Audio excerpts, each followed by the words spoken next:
And let's talk to the director for the Centre for Migration and Economic Prosperity, Stephen Woolfe. Hello, Stephen.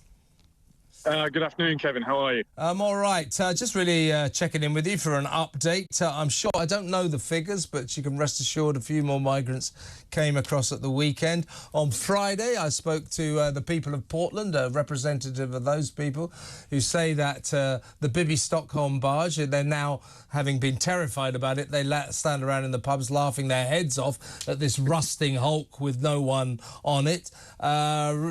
Enter Keir Starmer with the most incoherent plan to solve the crisis known to man. His idea is, let's bring some more migrants in. No, Keir, I'm not sure you're understanding the nuances here.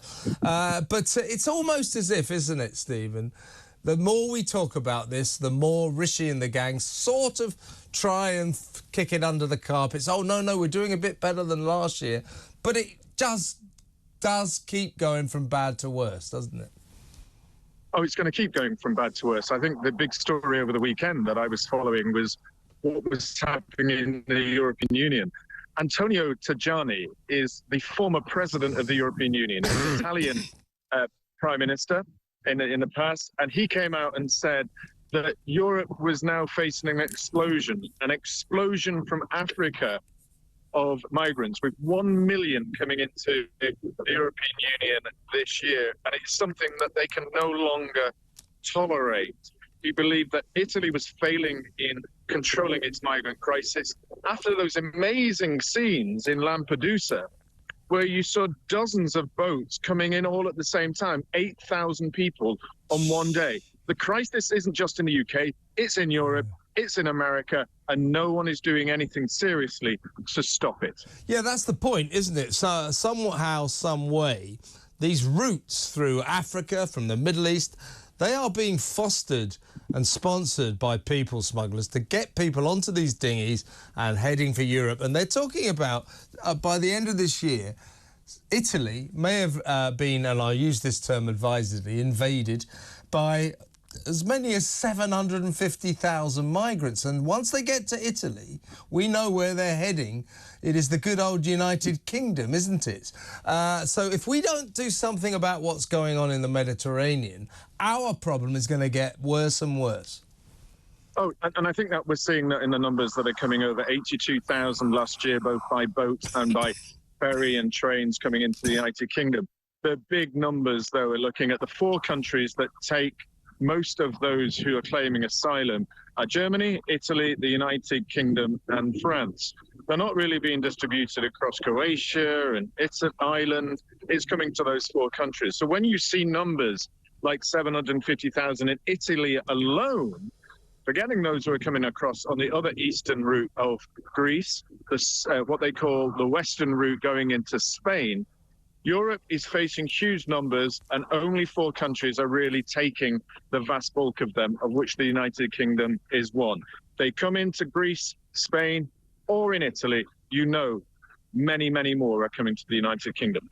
Is there no way, we've talked about it in the Channel, apparently it's extremely dangerous to turn the migrants' boat back to France, but not dangerous to tow them into England, into Britain, but that's here. Is there any way, has it been discussed that we could think about turning these Mediterranean boats around? Because the best policy would be not allowing them to set foot on EU territory in the first place, would it not?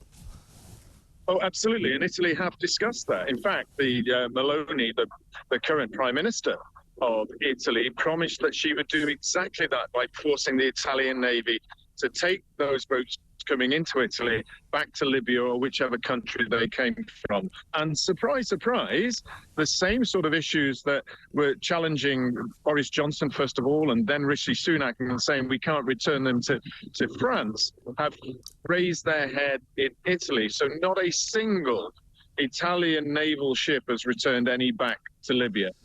God, it's just as bad here, isn't it? This is an intractable problem. They've got to do something about it, but whether or not they ever will.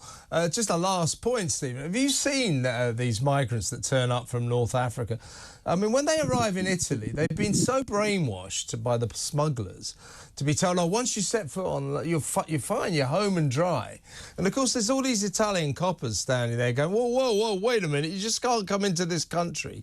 And it leads to these massive, great punch-ups because these migrants have such a sense of entitlement and they've been brainwashed with a pack of lies that they think once they step foot onto Italy, then that's it. They've completed their exodus. It's extraordinary, isn't it? Well, what's extraordinary is the vast numbers that you're now seeing arriving in the countries and not getting what they expected. If you take France, for example, and they are a really keen example of what's happening in the streets of Paris, where you now have huge areas of Paris just literally having housing people on the streets of those who've come from across these different African countries. And they expected to get jobs and housing, and there's not enough there.